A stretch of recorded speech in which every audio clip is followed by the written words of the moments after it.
The morning sun cast long shadows across the wheat fields of Kansas when the sky began to tear.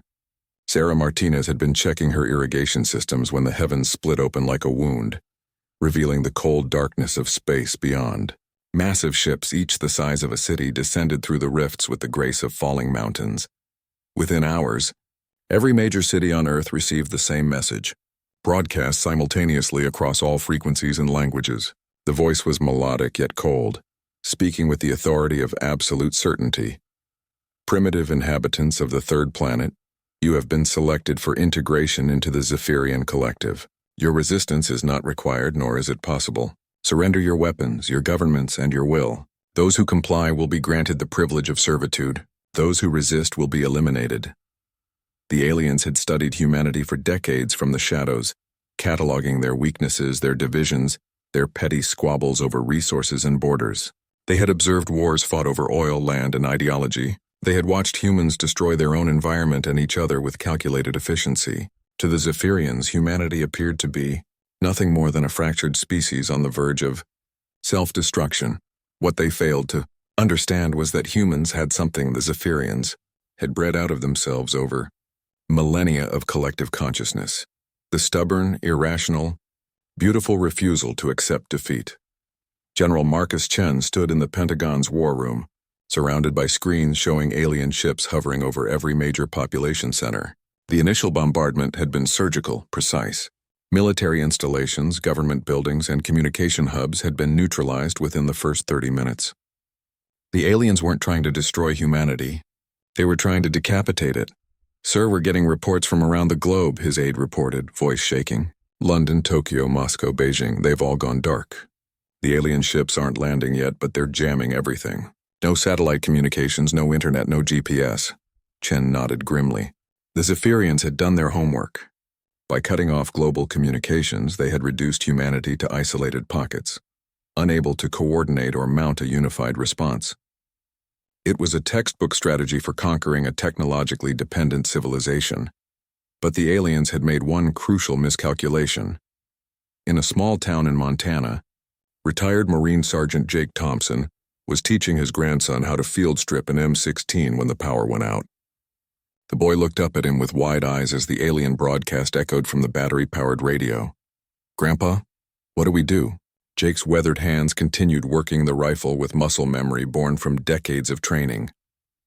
"We do what Americans have always done, son. We fight." Across the ocean in the highlands of Scotland, Dr. Elena Vasquez was conducting research at an isolated weather station when the sky erupted. The former Royal Army engineer turned scientist watched the alien ships through her telescope and made a decision that would change everything. If the invaders thought cutting off communications would cripple humanity, they were about to learn how wrong they were. She grabbed her emergency kit and began the treacherous journey down the mountain. Every amateur radio operator, every ham radio enthusiast, every prepper with a shortwave set needed to know what she had discovered about the alien ship's energy signatures. In the ruins of downtown Los Angeles, firefighter Maria Santos pulled survivors from collapsed buildings while alien patrol craft circled overhead. The ships had damaged infrastructure to create chaos, but they hadn't counted on human emergency responders continuing their work regardless of personal risk. "This way," she shouted to a family trapped beneath rubble. "Keep low and follow me." A Zephyrian observation drone descended to investigate the rescue operation. Its scanners detected multiple human life signs moving through the debris in organized patterns. This was illogical. The humans should be panicking, scattering, begging for mercy. Instead, they were working together, saving each other, showing no signs of submission. The drone transmitted its findings to the command ship hovering over the city. Commander Zektal reviewed the data with growing confusion. In every population center, humans were behaving contrary to Zephyrian projections. Instead of surrendering, they were adapting. Instead of cowering, they were organizing.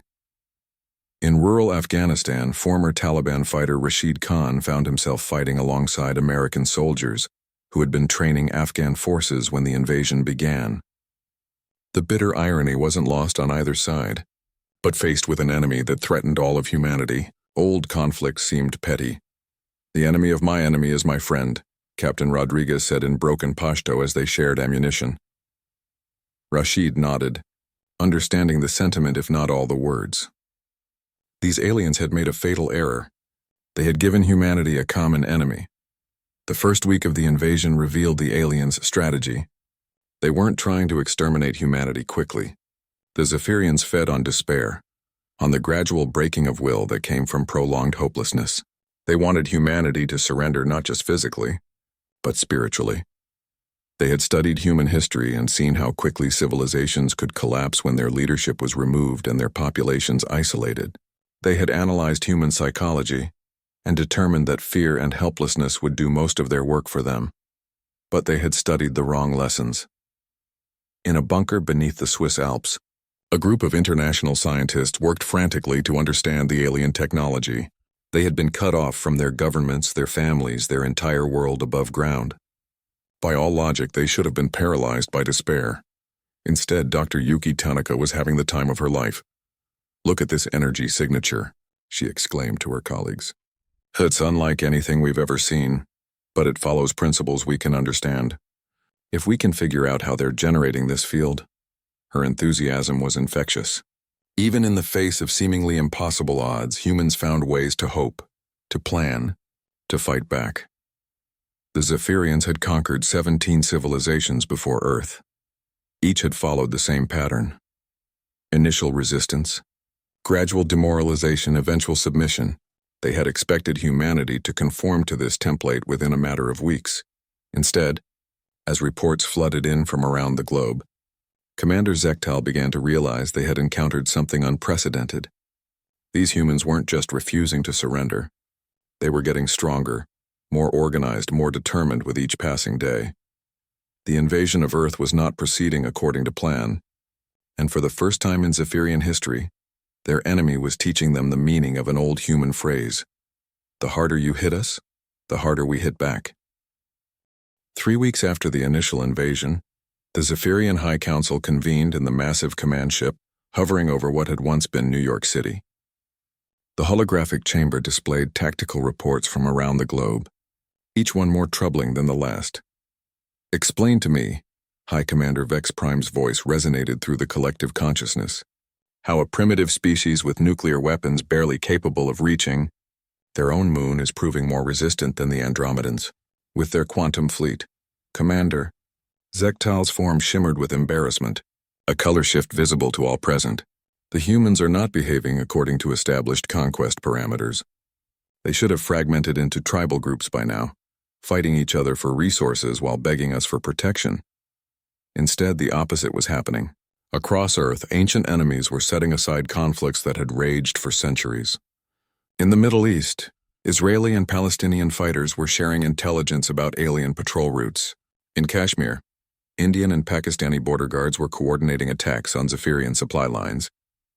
Throughout Africa, tribal leaders who hadn't spoken in decades were using drum networks and smoke signals to coordinate resistance when electronic communication failed. The Zephyrians had studied human warfare extensively, but they had focused on the technology, the tactics, the logistics. They had completely misunderstood the human heart. In the mountains of Colorado, former Navy SEAL Marcus Bear Williams had established one of dozens of resistance cells operating across North America. His team included a librarian, a kindergarten teacher, 2 teenagers who knew every video game ever made, and a 70-year-old farmer who could shoot a dime off a fence post at 200 yards. "Target is a Zephyrian patrol drone. Designation Whiskey 7, Bear whispered into his radio. "Remember, we don't need to destroy it. We just need to capture it intact." The plan was audacious in its simplicity. Tommy Chen, the 19-year-old gamer, had noticed that the alien drones followed predictable patterns like NPCs in a poorly programmed video game. Sarah, the librarian, had cross-referenced alien behavior with migration patterns of Earth animals and discovered they were following optimal efficiency algorithms. Old Pete, the farmer, knew these mountains like the back of his hand and had found the perfect ambush spot. When the drone flew through the narrow canyon pass, it encountered something the Zephyrians hadn't programmed into their behavioral matrix. A carefully coordinated trap involving climbing rope, electromagnets salvaged from a junkyard, and the kind of creative problem-solving that humans specialized in. The captured drone provided Bear's team with their first real intelligence breakthrough. Tommy, whose previous greatest achievement had been reaching max level in 3 different MMORPGs, discovered that the alien communication systems used quantum entanglement but with security protocols that were, in his words, basically digital locks from the Stone Age. They've never had to worry about encryption, he explained to the others. Their whole species shares a collective consciousness. The concept of keeping secrets from each other is literally alien to them. Within days, resistance cells across the planet were intercepting Zephyrian communications. What they learned changed everything. The aliens weren't just invading Earth for resources or strategic advantage. They were desperate. Their home system was dying, consumed by a cosmic phenomenon they called the Silence, a wave of entropy that devoured entire star systems, leaving nothing but cold darkness in its wake. Dr. Elena Vasquez, now working with resistance scientists in hidden laboratories around the world, made the connection first. They're not conquerors, she transmitted over the rebuilt ham radio network. They're refugees, but they've forgotten how to ask for help. The Zephyrian collective had evolved beyond individual consciousness centuries ago. Every member of their species was connected to the whole, sharing thoughts, emotions, and experiences instantly. It made them incredibly efficient, but it had also made them incapable of understanding species that valued individuality. To the Zephyrians, the idea that billions of separate minds could somehow work together without a central controlling intelligence was incomprehensible. They saw human cooperation as a glitch in evolution that should have been corrected long ago. They were about to learn how wrong they were. In the ruins of the Large Hadron Collider, international scientists worked by candlelight and battery power to understand the alien technology. Dr. Rajesh Patel, a quantum physicist from Mumbai, had made a breakthrough that sent shockwaves through the resistance network. The Zephyrian ships aren't using conventional propulsion, he explained to the hidden camera recording his findings. They're manipulating space-time itself, creating localized distortions in the fabric of reality. But the energy requirements are enormous. They must be using some kind of zero-point energy extraction. Dr. Amara Johnson, a theoretical physicist from MIT who had been working in the Swiss bunker, realized the implications immediately. If they're extracting energy from the quantum vacuum, they're creating instabilities in local spacetime. That could explain why their presence is causing so many electronic failures. But the most important discovery came from an unexpected source. In a refugee camp outside Mumbai, 12-year-old Priya Sharma was teaching other children how to communicate using hand signals when she noticed something strange about the alien patrol drones. They get confused when we're all together, she told her teacher, Dr. Ravi Kumar, who had been documenting unusual alien behavior. Watch. When children played alone, the drones ignored them. But when they gathered in groups playing together, laughing, arguing, being uniquely human, the drones would hover nearby, scanning repeatedly as if trying to understand something beyond their programming. Dr. Kumar realized what Priya had discovered. The Zephyrians couldn't process human collective behavior because it operated on principles their hive mind couldn't comprehend. Individual consciousness working together voluntarily, without surrendering identity, was a phenomenon outside their experience. This revelation spread through the resistance network like wildfire. Humans began using their greatest strength as a weapon. Flash mobs confused alien surveillance systems. Community gatherings overloaded Zephyrian sensors trying to identify a central authority that didn't exist. Children's games created so much chaotic data that alien computers crashed trying to process it. But the Zephyrians were adapting too.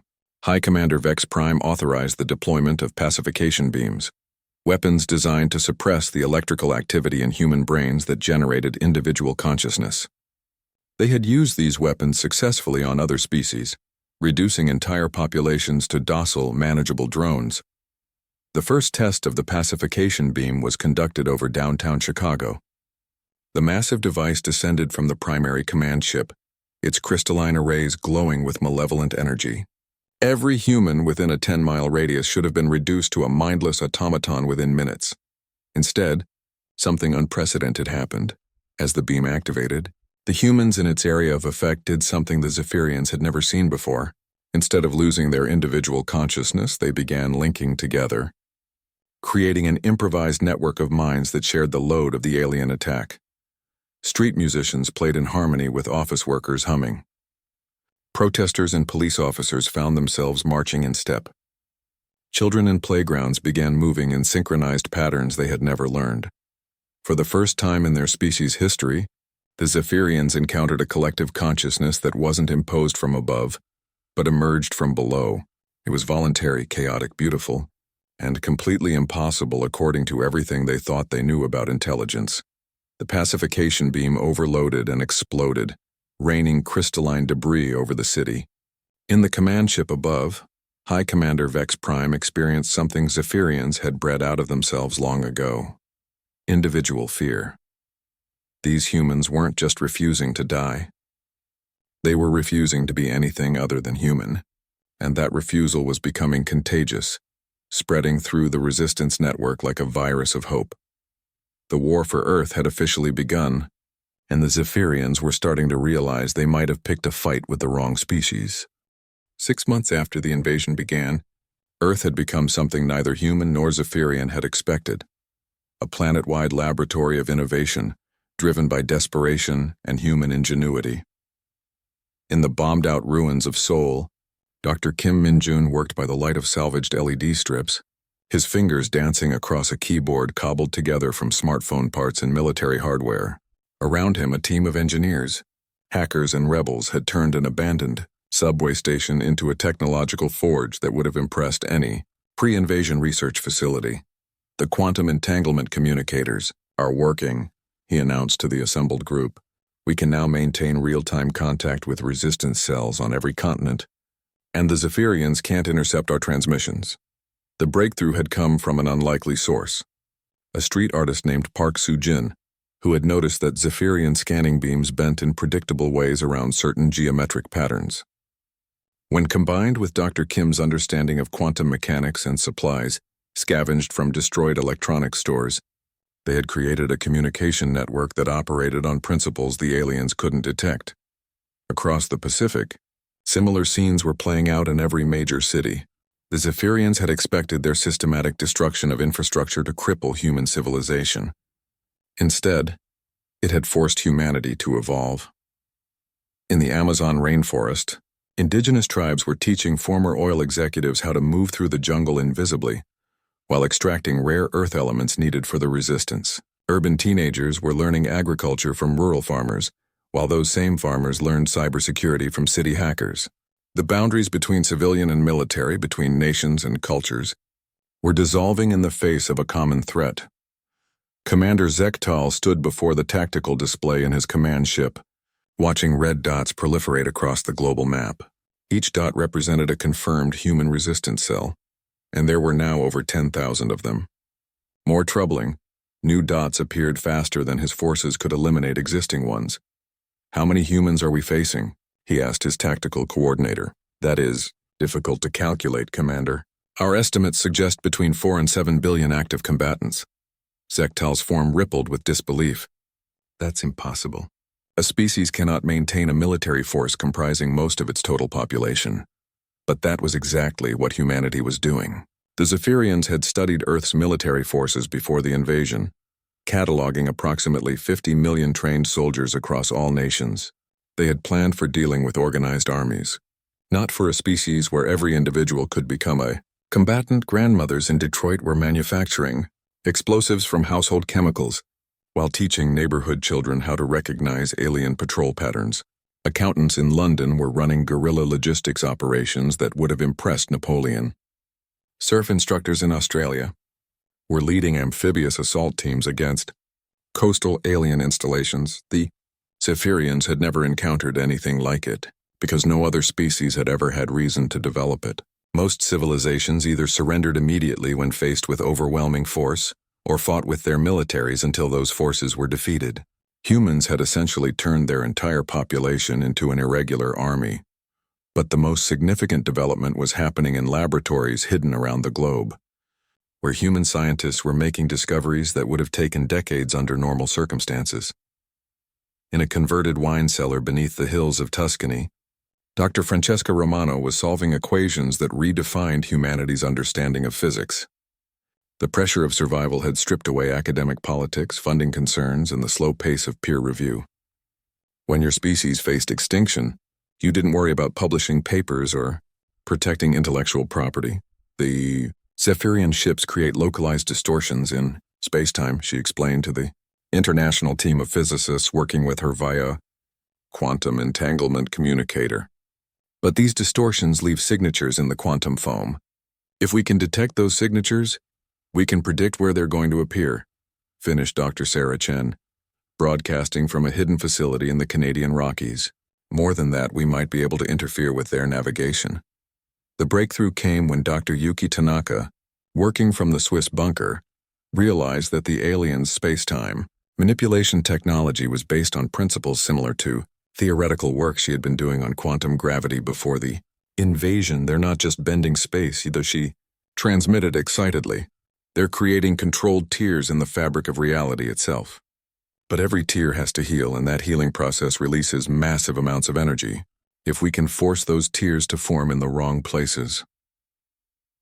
The first test of human-developed anti-Zephyrian technology took place in the skies over the Sahara Desert. A Zephyrian patrol cruiser, investigating reports of human activity near an abandoned oil facility, suddenly found itself caught in a localized space-time distortion that it hadn't created. The ship's navigational system screamed warnings as reality twisted around it. The vessel spun out of control, its space-time manipulation systems fighting against an external force that shouldn't have existed. When the distortion cleared, the ship crashed into a sand dune, its crew stunned but alive. Within hours, human salvage teams were stripping the vessel of technology, while its occupants were taken to a hidden medical facility. For the first time since the invasion began, humans had living Zephyrian prisoners. Dr. Elena Vasquez, now serving as a field medic for the Resistance, found herself face-to-face with beings that had been trying to destroy her species for months. The Zephyrian soldiers were tall, elegant creatures with crystalline growths covering their skin and eyes like living galaxies. But what struck her most was their confusion. They kept trying to establish a mental connection with her, reaching out with their consciousness to join what they assumed was humanity's collective mind. When they encountered her individual thoughts, her personal memories, her unique perspective, they recoiled as if touching something alien and incomprehensible. "They can't understand us," she reported to the Resistance leadership. To them, individual consciousness is like a disease. They're not evil, they're just completely incapable of comprehending how we think. This revelation changed everything. The Zephyrians weren't conquerors in the traditional sense. They were a species so evolved beyond individual thought that they literally could not process the concept of willing cooperation between separate minds, but humans were learning to process their concept of collective consciousness. The children in refugee camps who had been practicing synchronized play were developing abilities that seemed almost telepathic.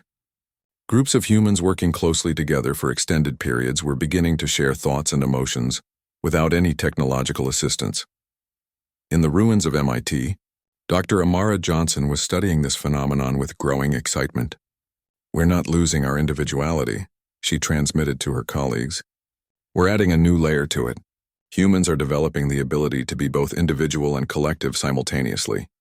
The implications were staggering. While the Zephyrians had surrendered their individual identity to achieve collective consciousness, humans were achieving both states at once. They were evolving in real time, adapting to the alien threat by becoming something new while remaining fundamentally human. But evolution was a two-way street. Isolated from their collective for extended periods, the captured Zephyrian soldiers were beginning to experience something their species hadn't felt in millennia: individual thoughts. Zeknar, the highest-ranking prisoner, found himself fascinated by the humans treating his injuries. Each one was different, with unique perspectives and personalities. Yet they worked together with an efficiency that rivaled the collective. It was chaotic, inefficient, and completely beautiful. For the first time in his long life, Zeknar began to wonder what it would be like to have thoughts that belonged to him alone. The war was changing both species, forcing them to become something neither had been before. The Zephyrians were rediscovering individuality, while humans were developing collective consciousness. And somewhere in that transformation lay the seeds of something that might transcend warfare entirely. But first, both species would have to survive what was coming next. Because the Zephyrian High Command had made a decision that would either end the war quickly or escalate it beyond anything either side had imagined. They were bringing in the World Breakers. The World Breakers emerged from the deep void between galaxies like ancient gods returning to a universe that had forgotten their power. These were not ships in any conventional sense, but rather structures so massive they bent space-time around them simply by existing. Each one was a mobile planet, bristling with weapons capable of cracking worlds like eggs. High Commander Vex Prime floated in the observation chamber of the lead World Breaker, watching Earth grow larger in the view screen. The blue and white marble that had caused so much trouble for the collective would soon be reduced to asteroids and cosmic dust. It was an extreme solution, but the humans had proven too dangerous to be allowed to survive. Commence planetary bombardment protocols, Vex Prime commanded through the collective consciousness. Total sterilization in 36 standard time units. But 3 World Breakers hadn't traveled across half the galaxy just to deal with one rebellious planet. The energy readings from Earth had revealed something that chilled the Zephyrian High Command to their crystalline cores. The humans weren't just resisting, they were evolving at an exponential rate, developing capabilities that should have taken millions of years to emerge. In hidden laboratories around Earth, human scientists were detecting massive gravitational anomalies approaching the solar system. Dr. Sarah Chen stood in the converted cave system that housed the North American Research Collective, watching sensor readings that defied belief. "Those aren't ships," she whispered into her quantum communicator. "They're artificial planets. Each one has a mass roughly equivalent to Mars." The news spread through the resistance network within minutes. Across the globe, human leaders faced a terrible reality. Everything they had accomplished, every victory they had won, every life they had saved, all of it was about to be rendered meaningless by weapons that could literally destroy worlds. But humanity had learned something valuable during 8 months of total war. Impossible problems required impossible solutions. In the volcanic caves beneath Mount Fuji, Dr. Yuki Tanaka was working with a team of physicists from around the world on humanity's most ambitious project yet. The captured Zephyrian technology had revealed principles of space-time manipulation that human science had only theorized about. Now facing extinction, they were about to put those theories to the ultimate test. If we can create a stable wormhole large enough to redirect the World Breaker's weapons, she said, her fingers flying over equations that covered every available surface in the cave. "That's theoretical," Dr. Francesca Romano transmitted from her facility in Italy. "No one has ever successfully opened an artificial wormhole larger than a few atoms. No one has ever needed to save their entire species either." Tanaka replied grimly. The project they were attempting had never been tried by any species in galactic history. Using a network of quantum entanglement communicators, teams of physicists on every continent were working together to create a planet-wide array of space-time manipulators. Each one would be built from salvaged alien technology, guided by human innovation, and powered by the kind of desperate ingenuity that only comes from facing total annihilation. But the technical challenge was only part of the problem. The network would require perfect synchronization across the entire planet, with teams of humans working in harmony to generate effects that would make the Zephyrian fleet's technology look primitive by comparison. It was Marcus Bear Williams who realized what they really needed. In his Colorado mountain hideout, surrounded by resistance fighters from a dozen different backgrounds, he saw the solution that the physicists had missed. "It's not about the technology," he said during a global resistance meeting conducted through quantum links. "It's about us. Every major breakthrough we've made has happened when humans work together. The Zephyrians are about to learn what happens when our entire species coordinates on a single project." The plan that emerged was audacious beyond belief. Every human resistance cell would become part of a single, planet-spanning organism dedicated to one purpose: turning Earth itself into a weapon. In refugee camps and hidden bunkers, children began learning synchronization exercises that looked like games but were actually training for humanity's survival. In factories and workshops, engineers started building components that would link together into technologies that had never existed before. In laboratories and universities, scientists shared research that would have been classified beyond top secret just months earlier. The Zephyrians watched this activity with growing alarm. Their sensors detected massive energy buildups across the planet, but the patterns made no sense. Instead of concentrating their forces at strategic points, The humans appeared to be spreading their efforts everywhere at once. They're preparing some kind of planet-wide defensive system, Commander Zektal reported to the Worldbreaker fleet. But the energy patterns are chaotic, uncoordinated. It should be ineffective against focused bombardment. What the Zephyrians couldn't understand was that the chaos was intentional. Human defensive systems didn't work like alien ones. Instead of rigid hierarchy and perfect coordination, they relied on improvisation, redundancy, and the ability to adapt in real time.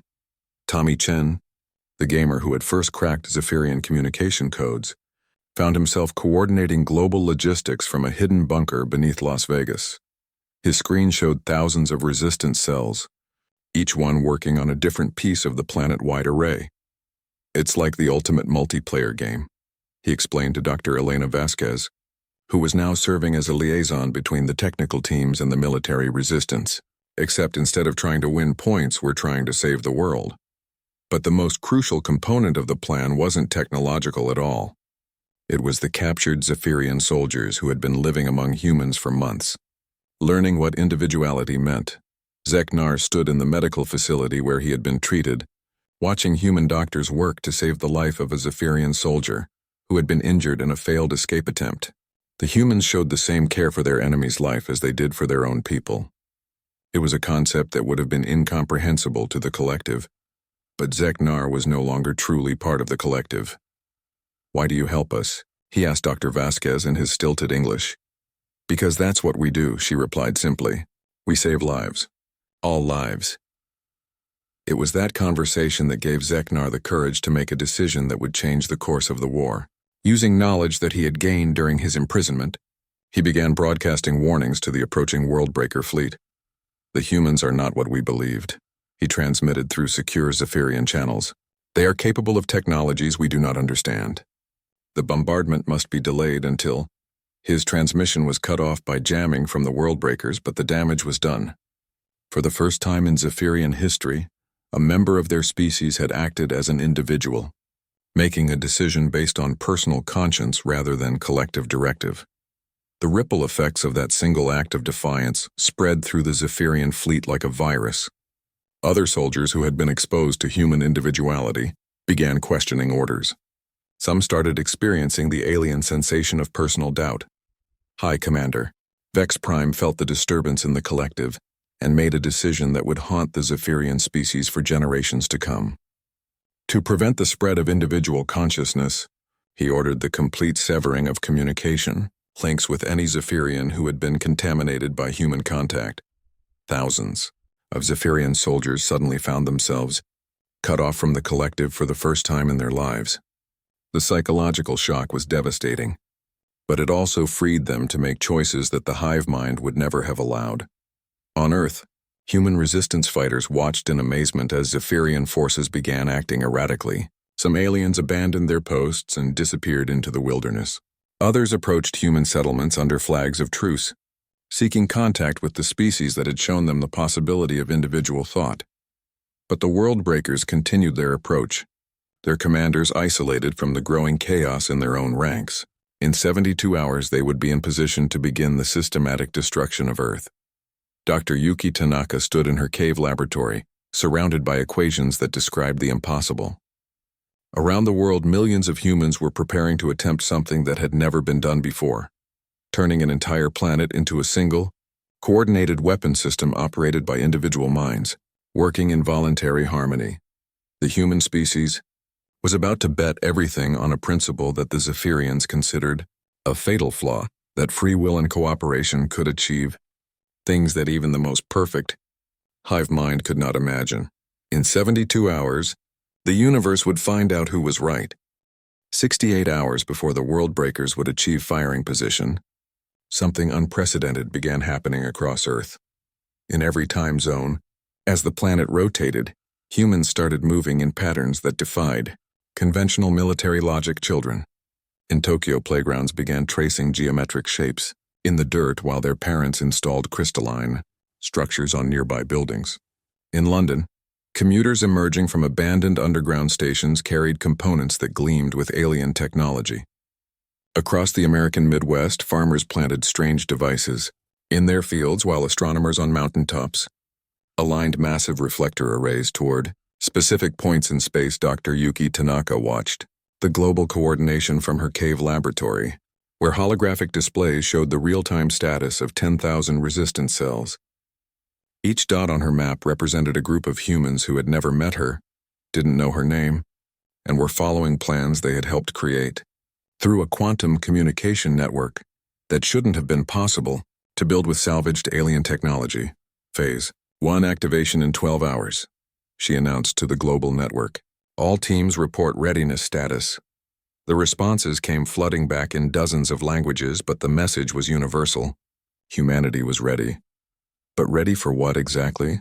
Even the scientists who had designed the planetary defense array weren't entirely sure what would happen when they activated it.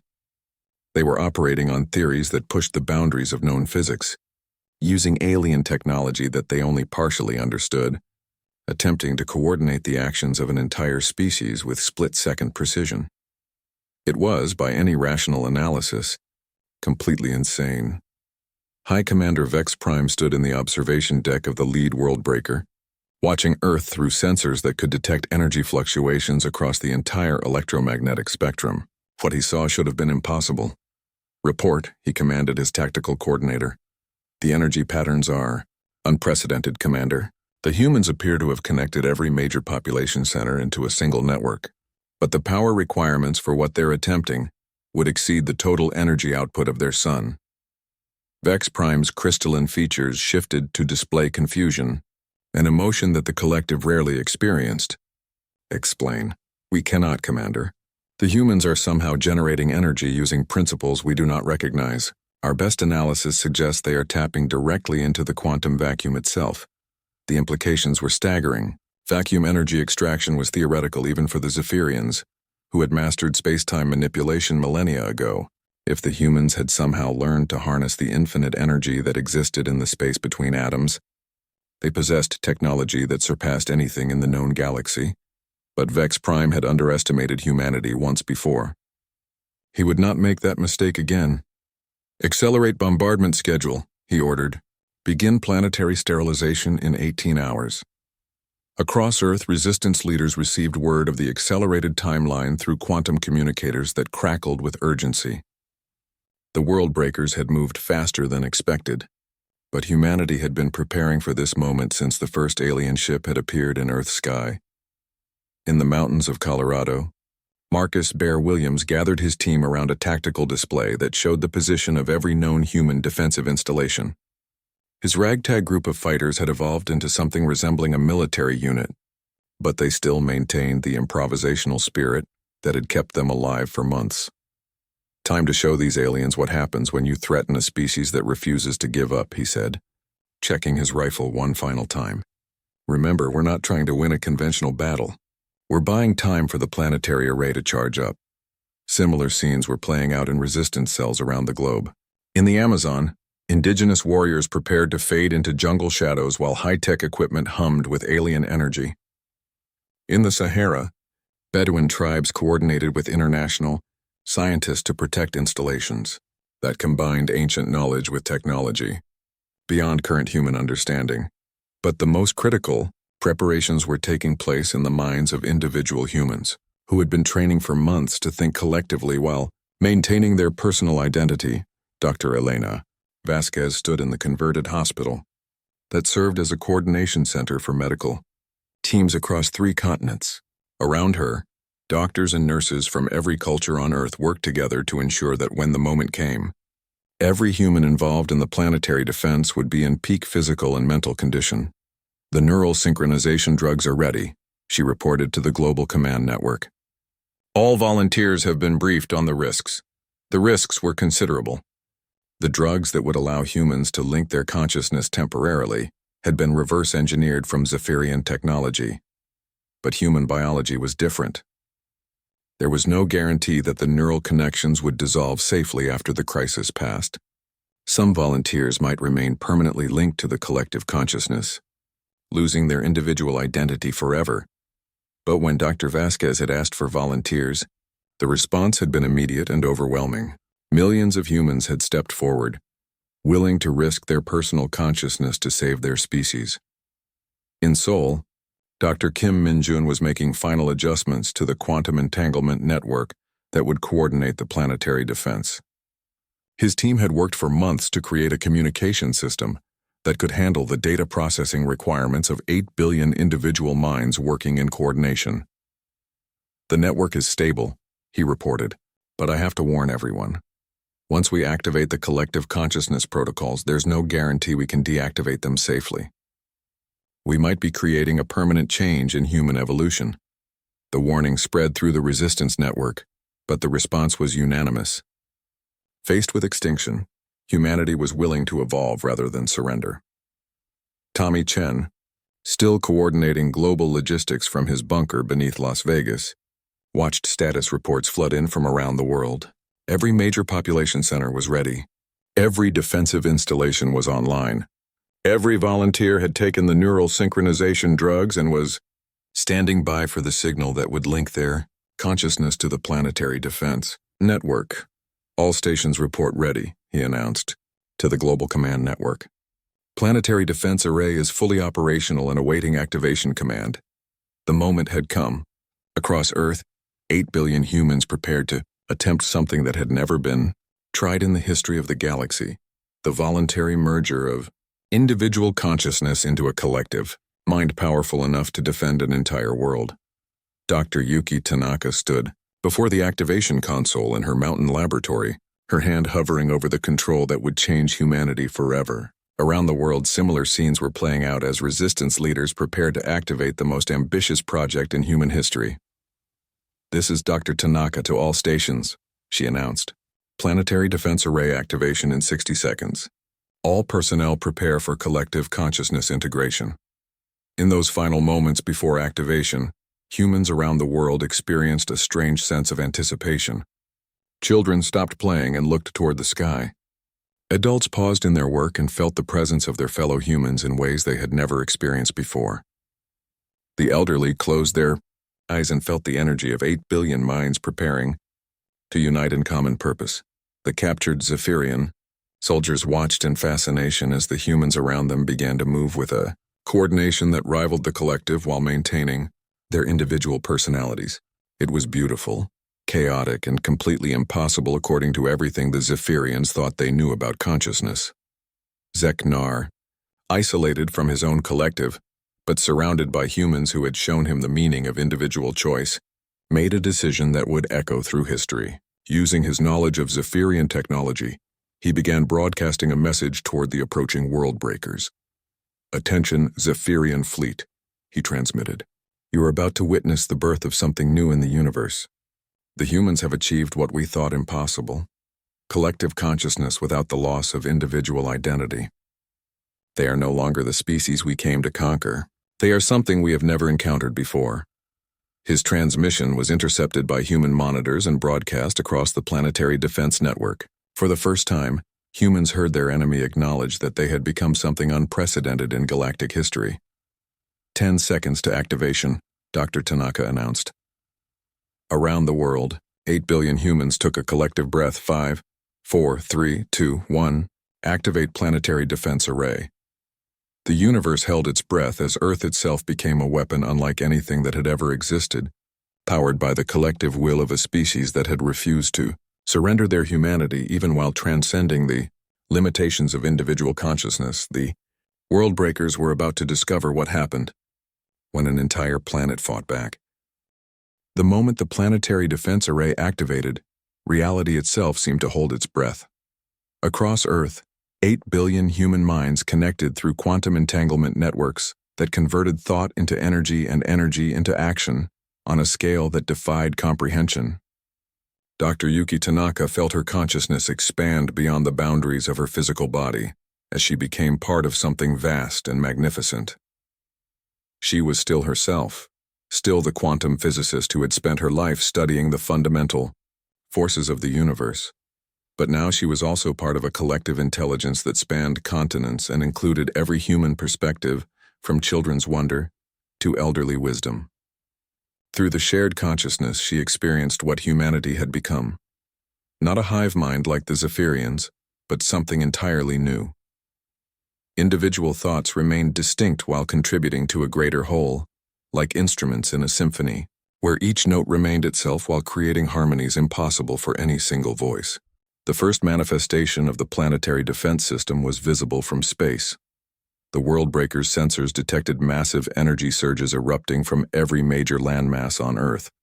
But these weren't weapons in any conventional sense. Instead, Earth itself began to change.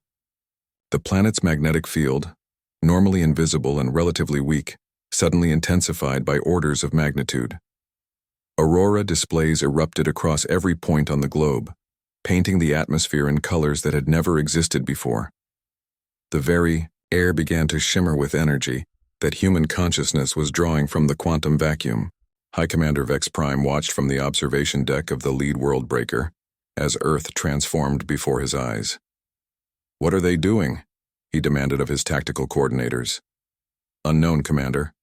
The planet appears to be converting itself into some kind of defensive organism. The energy readings are unlike anything in our databases. But the Zephyrians were about to learn that humanity's greatest strength had never been their technology. It was their ability to adapt, to innovate, to find solutions that shouldn't exist but somehow worked anyway." Through the Planetary Consciousness Network, Dr. Sarah Chen felt the presence of her colleague Dr. Francesca Romano, thousands of miles away in Italy. Together, without speaking, they began calculations that utilized the combined processing power of millions of human minds. The equations they solved had never been written down, because no single intelligence had ever been capable of holding them all simultaneously. In hidden installations around the globe, the fruits of months of preparation came online. Devices that combined human engineering with alien technology began generating effects that violated known physics. Space-time itself started to bend around Earth in patterns that made the planet effectively larger on the inside than on the outside. The Worldbreakers fired their first bombardment salvo, planet-killing energy beams that could vaporize continental landmasses in seconds. The beams streaked toward Earth at near light speed, carrying enough destructive force to crack worlds. They never reached their target. Instead, the energy beams encountered something that shouldn't have been possible: localized space-time distortions that redirected the destructive force into dimensional pockets that existed between normal reality. The weapons that should have destroyed Earth simply disappeared. Commander Zektal, monitoring the battle from his command ship, watched in disbelief as humanity demonstrated mastery over forces that the Zephyrians had studied for millennia without fully understanding. "How are they doing this?" he whispered to his crew. The answer was playing out in resistance cells across the planet. In Tokyo, children who had been practicing synchronization games were now unconsciously coordinating the planet's defensive systems through pure intuition. In London, elderly scholars were accessing knowledge that existed only in the collective memory of human civilization. In New York, street musicians were somehow conducting the symphony of energies that protected their world. But the most remarkable transformation was happening in the individual humans who maintained their personal identity while participating in the collective consciousness. Marcus Bear Williams found that he could access tactical knowledge from military leaders around the world while still thinking with his own strategic instincts. Dr. Elena Vasquez could draw on the medical expertise of every doctor on the planet, while maintaining her personal compassion for her patients. They were becoming something new, individuals who could think collectively without losing themselves. The Worldbreakers unleashed their full arsenal: gravitational weapons that could collapse stars, temporal disruptors that aged matter into dust, reality bombs that erased sections of space-time from existence. Every weapon that had destroyed 17 previous civilizations was brought to bear against the small blue world that had dared to resist. None of them worked. Earth's defense wasn't based on superior technology or overwhelming force. It was based on something the Zephyrians had never encountered: the willing cooperation of billions of individual minds, each contributing their unique perspective to a collective effort that transcended the sum of its parts. Through the planetary consciousness, Tommy Chen felt the presence of every human resistance fighter who had ever lived. The network didn't just connect the living, it somehow accessed the accumulated knowledge and experience of the entire human species throughout history. Scientists who had died decades ago contributed their expertise. Soldiers who had fallen in the early days of the invasion shared their tactical knowledge. Children who had never lived to see the final battle added their innocent wisdom to the collective effort. But the most significant moment came when the captured Zephyrian soldiers, led by Zeknar, made a choice that would change both species forever. "We request permission to join the collective consciousness," Zeknar announced through the quantum communication network. "We choose to stand with humanity against the world breakers." The request sent shockwaves through both the human resistance and the Zephyrian fleet. Never in galactic history had members of one species voluntarily joined the collective consciousness of another. It should have been impossible. The neural structures were completely different, the thought patterns incompatible. But Dr. Yuki Tanaka, speaking through the collective consciousness, understood what Zeknar was really offering. "You don't want to join our collective consciousness," she said gently. "You want to maintain your individual consciousness while working with us. That's something entirely different." And in that moment, something unprecedented happened. The Zephyrian soldiers who had learned individuality from their human captors began to coordinate with the planetary defense network, not by surrendering their identity, but by choosing to cooperate while remaining themselves. High Commander Vex Prime felt the disturbance in the Zephyrian collective as reports flooded in from around the fleet.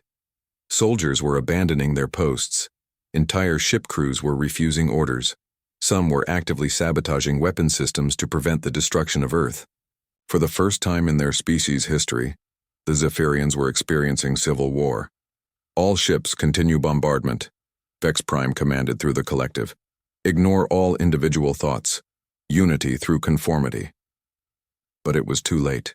The virus of individual consciousness was spreading through the Zephyrian fleet faster than it could be contained. Soldiers who had been exposed to human thinking were making personal choices, and those choices were inspiring others to question the collective's absolute authority. On the lead world breaker, something extraordinary happened. Commander Velketh, who had served the collective faithfully for over 1,000 years, stood before his weapon control console and made a decision that was entirely his own. He shut down the primary bombardment system. "I choose not to destroy this world," he announced to his crew. "I choose to see what happens when consciousness is free to grow." His words were transmitted through the Zephyrian communication network, and across the fleet, similar scenes began playing out. Individual Zephyrians were making individual choices, and those choices were undermining the collective effort to destroy Earth. The battle for humanity's survival had become something neither species had expected, a demonstration that individual consciousness and collective cooperation could coexist, creating something more powerful than either could achieve alone. As the World Breaker's assault faltered and the Zephyrian fleet began to fragment, Earth's planetary defense system evolved beyond mere protection. The combined human consciousness, now joined by individual Zephyrians who had chosen cooperation over conquest, began to reach outward into space itself. The war was ending, but what was beginning would reshape the entire galaxy. 3 days after the Battle of Earth, as historians would later call it, the solar system had become something unprecedented in galactic history, a meeting ground where two fundamentally different forms of consciousness learned to coexist. The world breakers hung motionless in space, their weapon systems disabled not by force but by the individual choices of their crews. Across the massive ships, Zephyrian soldiers experienced something their species had forgotten existed: personal freedom. Some embraced it immediately, while others struggled with the overwhelming responsibility of making their own decisions. On Earth, the planetary defense network had evolved into something even its creators hadn't anticipated. The collective consciousness that had saved humanity didn't disappear when the immediate threat ended. Instead, it transformed into a voluntary network that humans could join or leave at will, maintaining their individual identity while contributing to a greater understanding. Dr. Yuki Tanaka stood in what had once been her hidden laboratory, now converted into a communication center where humans and Zephyrians worked together to understand the implications of what they had achieved. The equations covering the cave walls had been replaced by holographic displays showing energy patterns that existed nowhere else in the known universe. "The quantum entanglement network is stable," she reported to the joint Human Zephyrian Council that had formed. spontaneously as both species tried to figure out what came next. We can maintain collective consciousness capabilities while preserving individual thought. It appears to be a permanent evolutionary development. Commander Vel Keth, the Zephyrian officer who had first chosen to disobey the collective, struggled with concepts that had no equivalent in his native language. You are saying that your species can be both individual and collective simultaneously? Not just our species anymore, Dr. Elena Vasquez replied gently. She had been working with Zephyrian refugees who were learning to live as individuals, and the experience had taught her patience with concepts that didn't translate easily. Some of your people are developing the same abilities. Individual consciousness isn't incompatible with collective cooperation. It just requires choice rather than compulsion. The transformation wasn't limited to Earth's immediate vicinity. Reports were flooding in from across the galaxy as news of the Battle of Earth spread through the Zephyrian communication network. On worlds that had been conquered by the collective decades or centuries earlier, populations were beginning to exhibit signs of individual consciousness. The virus of free will once released proved impossible to contain. High Commander Vex Prime found himself isolated in his command chamber, cut off from the collective consciousness that had defined his existence for over 2 millennia. His ship's crew had voted to surrender to the humans and request asylum. The concept of voting was so alien to Zephyrian thinking that they had to borrow the word from human languages. A gentle knock on his chamber door interrupted his brooding. He opened it to find Sarah Martinez, the Kansas farmer who had witnessed the first alien ships appear in Earth's sky nearly a year earlier. She now served as a liaison between human resistance leaders and Zephyrian refugees. Commander Vex Prime, she said in carefully pronounced Zephyrian, we're holding a council meeting to discuss the future. Your perspective would be valuable. The idea that his opinion mattered as an individual, rather than as a representative of the collective, was profoundly disturbing, but it was also liberating. I do not understand your ways, he admitted as they walked through corridors where human and Zephyrian crew members worked side by side. How can you function without unity of thought? Sarah smiled. Unity of thought isn't the same as unity of purpose. We can disagree about methods while agreeing about goals. We can think different thoughts while working toward the same future. The council meeting was unlike anything in recorded galactic history. Representatives from both species gathered not to negotiate terms of surrender or conquest, but to figure out how to build something entirely new. The hybrid consciousness network allowed for instant translation and shared understanding, while preserving the unique perspectives that each individual brought to the discussion. Marcus Bear Williams, now serving as Earth's military liaison, presented a proposal that would have been unthinkable just weeks earlier. We're suggesting joint colonies, he said, gesturing to holographic star maps. Worlds where humans and Zephyrians can work together, where individual consciousness and collective cooperation can coexist. The response from the Zephyrian representatives was immediate and overwhelming. Confusion, fear, excitement, and hope all transmitted simultaneously through the consciousness network. Commander Zektal, who had been among the first Zephyrians to experience individual thought, spoke for many of his people. We do not know how to be individuals, he admitted. For millions of years we have been one mind in many bodies.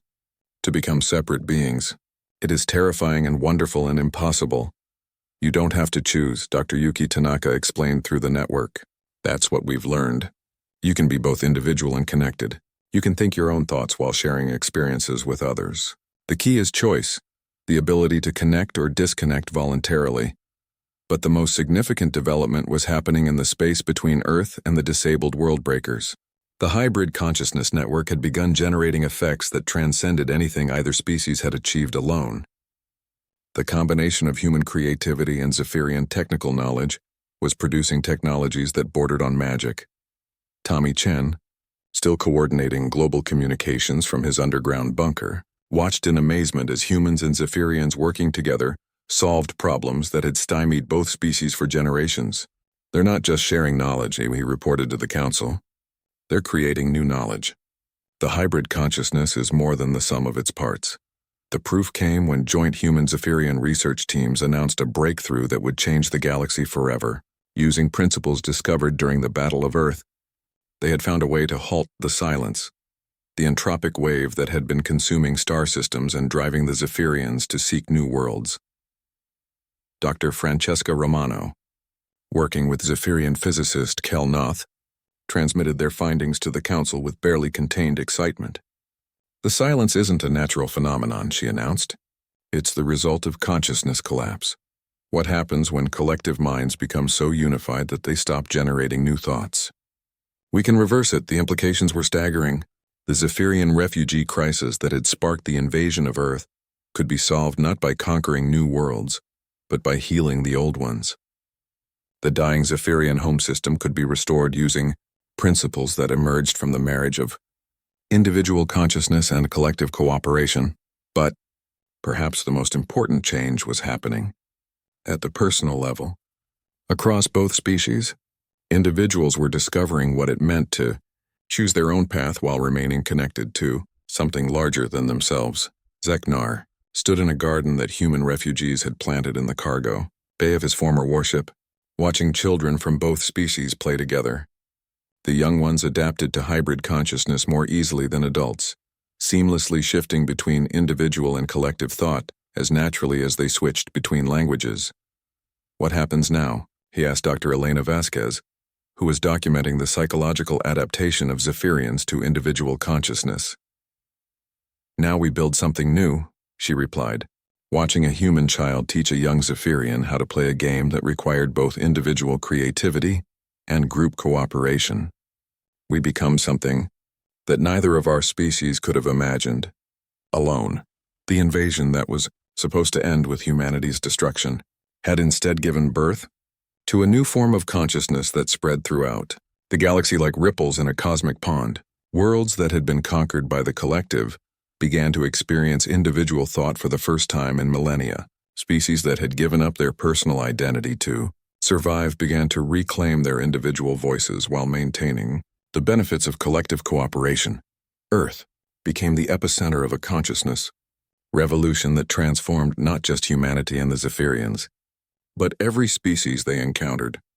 The hybrid network grew organically, not through conquest or compulsion, but through the simple appeal of choice, the revolutionary idea that beings could be both individual and collective, separate and connected, unique and unified.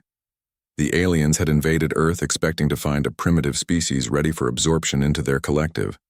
Instead, they had discovered something that would reshape the entire galaxy, a species that refused to choose between individual freedom and collective cooperation, and in that refusal had found a way to have both. Humanity had not only refused to die, they had shown the universe a new way to live.